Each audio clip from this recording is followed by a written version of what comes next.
Selamat datang di podcast PRI Bicara bersama saya Alfitra Yosi, langsung dari Jakal kilometer 13,5 Yogyakarta.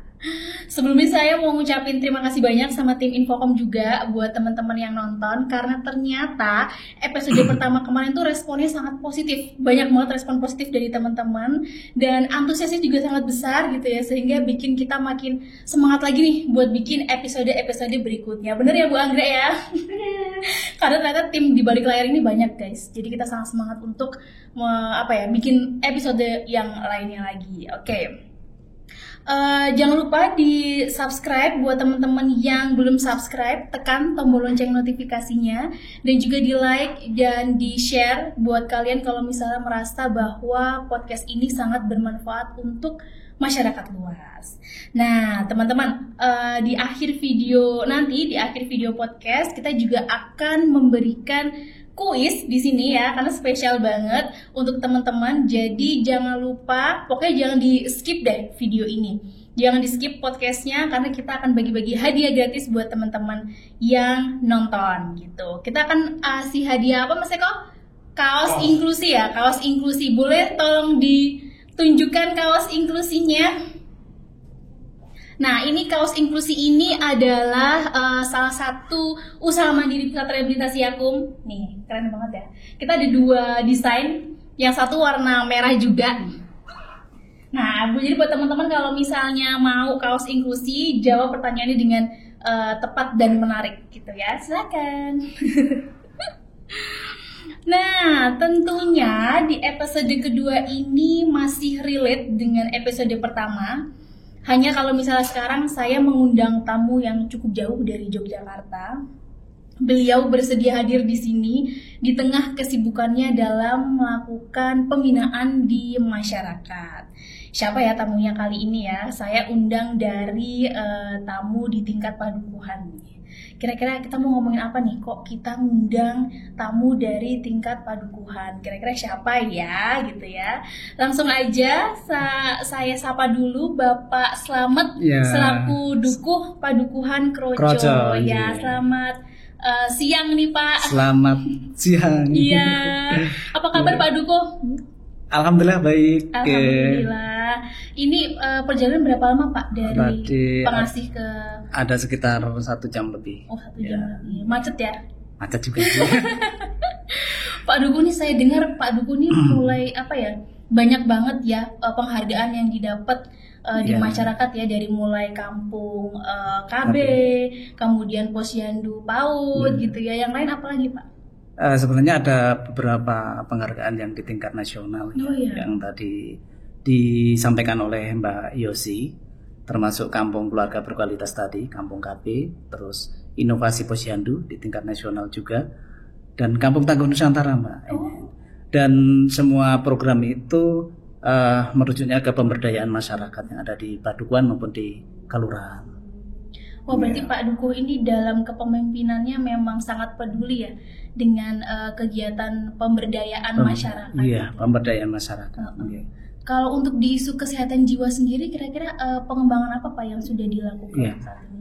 Untuk kesehatan jiwa yang ada di Kelurahan Sendansari, khususnya yang ada di Padukuhan Kroco, itu memang kami dalam menginovasi untuk memberdayakan masyarakat melalui kegiatan tentang TPKJM untuk difabilitas yang termasuk ODDP tadi. Itu dengan adanya dukungan dari pemerintah kelurahan seperti pelatihan untuk ODDP yang saat ini tahun ini kita anggarkan untuk pelatihan pemberdayaan ODDP dengan pelatihan peternakan ayam. Ini harapannya nanti selain untuk kemandirian ODDP tersebut, itu juga akan membantu juga kesejahteraan di kemudian hari. Seperti itu Mbak. Oke, Oke. mantap banget ya. Oke. Memang udah lumayan banyak ya untuk terkait dengan isu kesehatan Ya, jiwa. termasuk tadi yang belum kami sampaikan, mungkin di kelurahan kami juga termasuk desa inklusi yang ramah dengan disabilitas, sehingga dengan adanya wadah desa inklusi itu, disabilitas yang ada di Kelurahan Sendang Sari bisa terlayani dengan bagus. Nanti semua dari disabilitas itu bisa diikut sertakan dalam perencanaan, dalam musyawarah yang nantinya dimusyawarahkan di Padukuhan, terus di Kelurahan, itu nanti diikut sertakan, sehingga mereka punya ruang untuk bisa berbicara di tingkat kelurahan, tidak hanya di tingkat Padukuhan saja. Keren nih, program-programnya sudah sampai nasional ya guys ya. Oke, jadi gini Pak, beberapa minggu lalu itu tuh saya sempat ikut teman dari pendamping masyarakat di proyek Capleri Kesehatan Jiwa Berbasis Masyarakat. Itu kami melakukan sosialisasi kesehatan jiwa bagi kelompok muda Karang Taruna. Itu kami menyelenggarakan sosialisasi di Kelurahan Karangsari gitu. Waktu itu kenapa kita menyelenggarakan sosialisasi di Kelurahan Karangsari, teman-teman, karena memang menurut data dari Dinkes Kabupaten Kulon Progo, tingkat gangguan jiwa tertinggi itu di Kapanewon Pengas itu ada di Kelurahan Karangsari, Pak. Sehingga kami mengadakan pelatihan, mengadakan sosialisasi di padukuhan gitu. Kalau di wilayah Padukuhan Kroco di tempat Bapak sempat menjabat itu warganya ada dengan kondisi disabilitas sosial juga ya? Di tempat kami di Kroco itu ada 4 yang ODDP, yang kalau seluruh di desa atau di Kelurahan Sendang Sari itu ada sekitar 19 ODDP, sehingga memang termasuk walaupun tidak termasuk banyak, tapi kita juga mengupayakan agar ODDP itu bisa terlayani dengan bagus, bisa keluarganya juga bisa menjadi pendamping yang bisa nantinya untuk aktivitas ODDP sehingga bisa berjalan mungkin nanti untuk pengobatan dan untuk pendampingan yang lainnya, mungkin nanti pelatihan juga keluarga seharusnya bisa menjadi pendamping yang bagus ya untuk ODDP itu sendiri. Ya, sehingga kebutuhan untuk orang dengan disabilitas sosial dan juga keluarganya itu terpenuhi. Terpenuhi ya. Sebelum ngobrol lebih jauh nih Pak, boleh silakan dinikmati untuk kopinya. Jadi ini ada pasang sponsor nih teman-teman dari Capable Cafe. Ini jadi kita punya di PRI itu punya cafe inklusif namanya Capable Cafe, di mana baristanya itu adalah teman-teman dengan disabilitas. Jadi di sini juga kami mengadakan nggak cuma sekedar kafe Pak, tapi kami juga mengadakan pelatihan untuk barista, tidak hanya untuk teman-teman disabilitas sebetulnya, tapi juga untuk teman-teman yang termarginalkan gitu. Nanti kalau misalnya bisa mampir selesai podcast ini, tapi ini dinikmati dulu. Dicoba dulu ya? Iya, boleh, monggo. Segerin. Iya. Oke, jadi kalau PRI itu kan mendampingi Kelurahan Sendang Sari. Itu kami masuk mulai sejak Juni tahun 2022 ya Mas Haji ya. Iya, itu kami sampai saat ini kayaknya sudah memberikan berbagai peningkatan kapasitas Pak untuk kelurahan, untuk pemerintah kelurahan, untuk kader kesehatan jiwa, untuk orang dengan disabilitas psikososial dan juga keluarganya. Yang sebetulnya memang tujuannya tidak lain adalah untuk meningkatkan kesadaran masyarakat itu sendiri terkait dengan isu kesehatan jiwa, dan juga bagaimana nantinya masyarakat ini dapat membentuk sebuah rehabilitasi kesehatan jiwa berbasis masyarakat yang terpadu gitu. Kalau saat ini kira-kira ada nggak Pak perubahan yang Pak Dukuh alami dari sebelum PRY masuk sampai saat ini? Ya. Sebenarnya banyak sekali Mbak untuk perubahannya dari pendampingan yang dilaksanakan oleh PRY sama mitranya ya. Tentunya dengan kesadaran masyarakat yang lebih tahu tentang kondisi ODDP itu sendiri, tentang jenis-jenis ODDP yang penanganannya akan juga berbeda dengan ODDP yang lain. Nah, selain itu juga dengan adanya pendampingan itu, masyarakat itu juga dilatih untuk menangani ODDP, bagaimana nanti ketika kambuh seperti itu. Ini menjadi hal yang bagus untuk pendampingan, baik yang untuk masyarakat maupun keluarganya itu sendiri.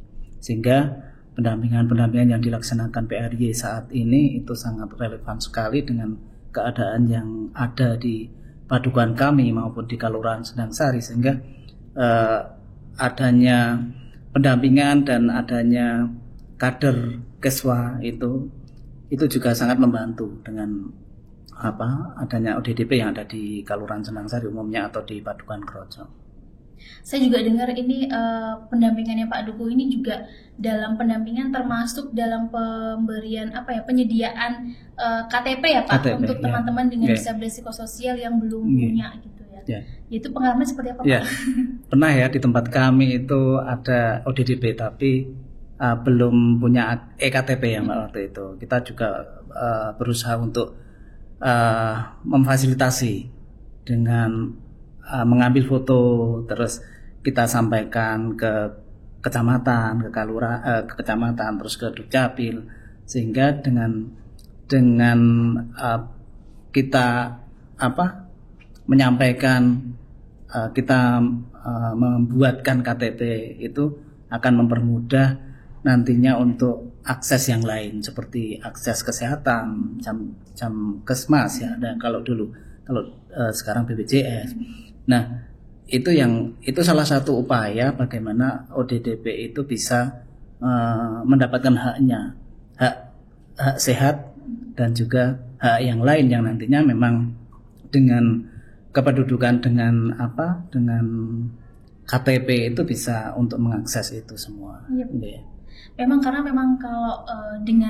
kalau tidak ada KTP itu memang cukup sulit ya Pak juga, untuk mengakses apapun sulit sekarang. Kayak untuk mengakses BPJS juga harus butuh KTP, untuk juga kebutuhan yang lainnya gitu.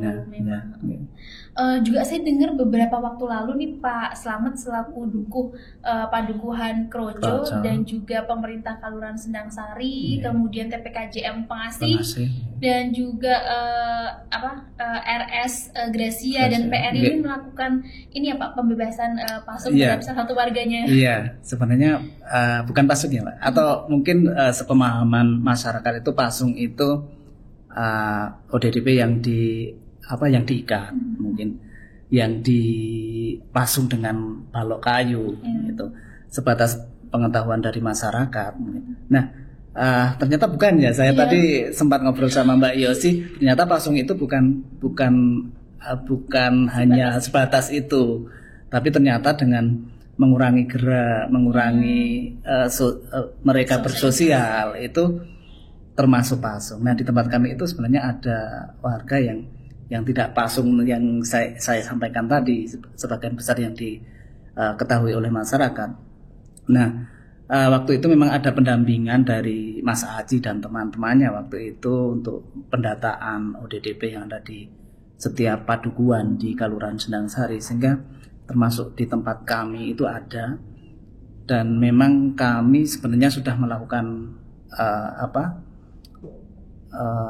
tindakan sebelumnya untuk pendekatan bersama warga dan keluarga sebenarnya, tapi memang belum berjalan dengan baik, sehingga waktu ada pendampingan itu kami merasa terbantu, sehingga saat ini sampai keluarga memperbolehkan saat ini masih berobat di RSJ dan sekarang sudah di Bina Laras ya, Bina Laras, sehingga itu adanya pendampingan itu sangat membantu kami untuk mengkoordinir atau memberikan informasi edukasi kepada masyarakat tentang ODDP itu sendiri. Menurut Pak Dukuh nih, sepenting apa sih Pak kita di masyarakat itu punya peran untuk menekan stigma terhadap orang dengan disabilitas psikososial dan juga keluarganya Pak? Sangat penting ya Mbak. Karena apa? Karena kesadaran kita untuk merangkul mereka, untuk untuk tidak mengejek, untuk tidak mengucilkan. Itu hal yang harus dilakukan ketika kita melihat atau ada di sekitar kita itu ODDP, karena itu akan menambah buruk keadaan ya ketika nanti kita di situ mengucilkan, apalagi mengejek, itu akan menjadi kemandirian atau kepribadian mereka semakin tidak pede dengan keadaan diri ODDP. Sehingga memang yang pertama kesadaran masyarakat tentang tentang kesehatan jiwa, tentang kesehatan jiwa masyarakat yang ada ODDP-nya, sehingga perlu pendampingan keluarga tersebut. Berarti bisa dibilang Pak Dukuh ini dalam kepemimpinannya sangat peduli ya Pak dengan pengembangan kegiatan di masyarakat gitu. Kalau di isu kesehatan jiwa sendiri Pak, kira-kira pengembangan apa nih yang sudah dilakukan? Ya, di Kelurahan Sendangsari sudah ada TPKJM yang dilaksanakan untuk kegiatan, yaitu untuk mewadai unsur-unsur masyarakat yang bisa membantu dalam pelaksanaan penanganan ODDP. Ya. Oke, kira-kira gimana nih Pak alurnya ketika ada orang atau warga dengan disabilitas psikososial yang mengalami kekambuhan, kira-kira alurnya dari mulai padukuhan sampai ke kelurahan kemudian dibawa ke rumah sakit jiwanya seperti apa Pak alurnya? Sebelum saya menyampaikan alurnya, mungkin kami sampaikan bahwa di TPKJM itu kita punya beberapa unsur masyarakat yang menjadi anggota, termasuk ada peran serta dari pemerintah kelurahan. Ada pamong kelurahan termasuk Dukuh itu termasuk di anggota TPKJM, termasuk juga ada Babinsa, Babin Kamtibmas, dan juga Puskesmas, Dinas Sosial nantinya. Nah, terkait dengan nanti ketika ada ODDP itu istilahnya ngamu atau kambuh lah ya. Kambuh itu nanti tentunya dari tingkat bawah Dukuh itu akan melaporkan kepada Bapak Kamituo atau yang pemerintah kelurahan, yang itu akan nanti juga akan disampaikan kepada Puskesmas, karena Puskesmas nanti akan membantu tentang ambulan, mungkin nanti juga tentang mungkin obat yang bisa diberikan dahulu. Nah, dan juga nanti kita juga dibantu oleh Babinsa dan Babin Kamtibmas ketika nanti sulit diambil, itu nanti kita minta bantuan dari anggota Pak Babinsa dan Babin Kamtibmas. Sehingga alurnya nanti kita Dukuh melaporkan ke TPKJM, itu nanti akan direspon oleh Pak Babinsa, Babin Kamtibmas, juga kelurahan, dan juga sekaligus nanti Puskesmas.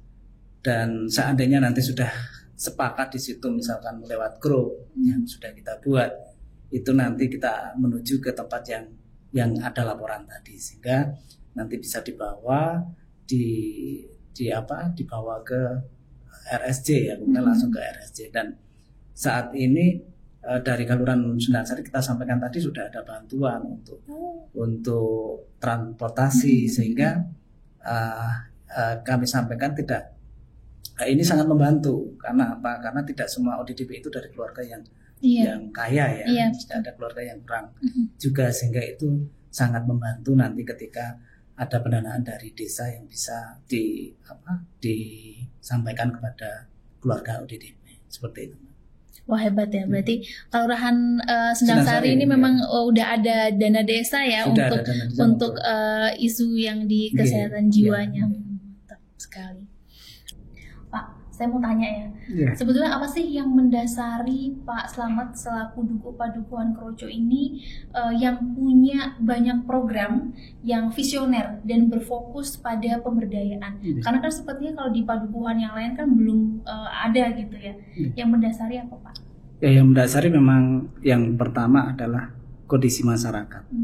Kita punya yang dulunya memang kondisi masyarakat yang kurang responsif terhadap suatu permasalahan yang ada di padukuhan maupun di kelurahan. Itu menjadi mendasari saya mengajak warga untuk berdaya, untuk memberdayakan diri, sehingga nanti hal-hal yang ada permasalahan yang ada di kelurahan, di padukuhan itu bisa teratasi dengan peran serta dan juga aktivitas warga kita untuk pemberdayaan, untuk bisa berdaya dan juga bisa menyampaikan informasi-informasi yang memang harus disampaikan kepada masyarakat atau kepada pemerintah kelurahan, sehingga kayak keluarga ODDP yang punya hak untuk menyampaikan keluh kesahnya kepada masyarakat, kepada pemerintah kelurahan, itu kita dampingi, kita fasilitasi dalam musyawarah paduan atau mungkin nanti diikutkan ke musyawarah kelurahan, seperti itu. Oke. Apa pesan-pesan dari Pak Dukuh atau padukuhan yang lain gitu ya, supaya padukuhan ini mau mereplikasi program-program pemberdayaan seperti yang Pak Dukuh lakukan? Yang jelas dengan adanya pemberdayaan itu kita mengajak masyarakat itu menjadi lebih responsif, lebih berdaya guna, sehingga keberadaan mereka di masyarakat itu menjadi hal yang bermanfaat bagi lingkungan di sekitarnya, sehingga benar-benar kehidupan di masyarakat itu bisa ayem, tentrem, saling peduli dengan lainnya di masyarakat padukuhan, seperti itu. Wah, mantap. Nggak kerasa Pak, kita udah ngobrol panjang lebar. Wah, karena kayaknya kalau emang ngobrolin tentang pendekatan rehabilitasi kesehatan jiwa berbasis masyarakat tuh nggak ada habisnya. Nggak ada habisnya Mbak. Nggak ada habisnya karena memang karena memang dari masyarakat sendiri yang fluktuatif, dari mulai memang isu ini memang seksi gitu ya Pak, untuk dibicarakan dan memang ini juga kan penting gitu. Oke, dari pembicaraan yang begitu menarik ini ya teman-teman ya, saya coba simpulkan bahwa memang sudah selayaknya kita sebagai warga masyarakat ini kita punya peran penting dalam menerima teman-teman dengan disabilitas, menerima warga dengan disabilitas psikososial tentunya, dan kita juga perlu untuk menekan stigma bagi mereka, karena siapa lagi kalau bukan kita ya Pak untuk yang menekan stigma untuk mereka. Oke, ada lagi pesan-pesan dari yang ingin disampaikan Pak sebelumnya? Karena saya mau minta satu closing statement nih dari Pak Dukuh sebelum kita selesai podcast. Yang pertama memang adanya ODDP itu menjadi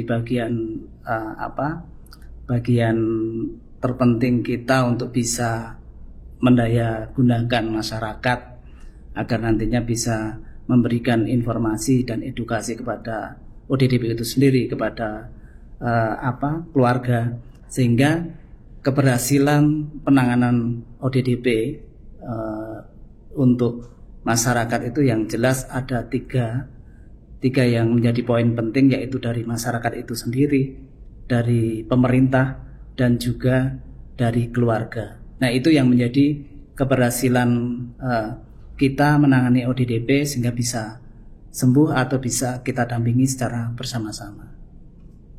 Oke, terima kasih sekali lagi Pak Dukuh sudah mau kami undang di podcast PRI Bicara, udah jauh-jauh dari penghasilan. Senang sekali Mbak. Iya. Semoga tetap semangat, sehat selalu, gitu, tetap semangat dalam melakukan pendampingan, pembinaan di masyarakat. Dari Pak Lurah juga gitu ya, sehingga memang termasuk dalam rehabilitasi kesehatan jiwa berbasis masyarakat itu sendiri, supaya suatu sistem ini dapat terbangun dengan komprehensif di masyarakat gitu. Oke, sekarang saya mau bacakan satu pertanyaan kuis nih untuk teman-teman yang nonton dari awal sampai akhir nih, kayak udah pada nungguin nih. Jadi menurut kalian apa sih yang bisa dilakukan sebagai warga masyarakat untuk mendukung terselenggaranya rehabilitasi kesehatan jiwa berbasis masyarakat gitu ya? Oke, silakan diisi di kolom komentar di bawah ini. Pokoknya kami akan milih 2 jawaban terbaik dua jawaban terbaik dan menarik gitu ya. Jangan lupa ditulis di sini dengan dituliskan jawabannya dan alamat email supaya nanti kami bisa menghubungi teman-teman yang kami pilih untuk menang gitu. Oke, terima kasih juga untuk teman-teman PRI Bicara yang sudah nonton di episode 2 ini. Yang pengen request episode selanjutnya bisa juga silahkan komentar di kolom di bawah ini gitu ya. Dan jangan lupa di like, komen, dan subscribe untuk podcast PRI Bicara supaya kita makin semangat lagi untuk bikin episode selanjutnya. Oke, see you!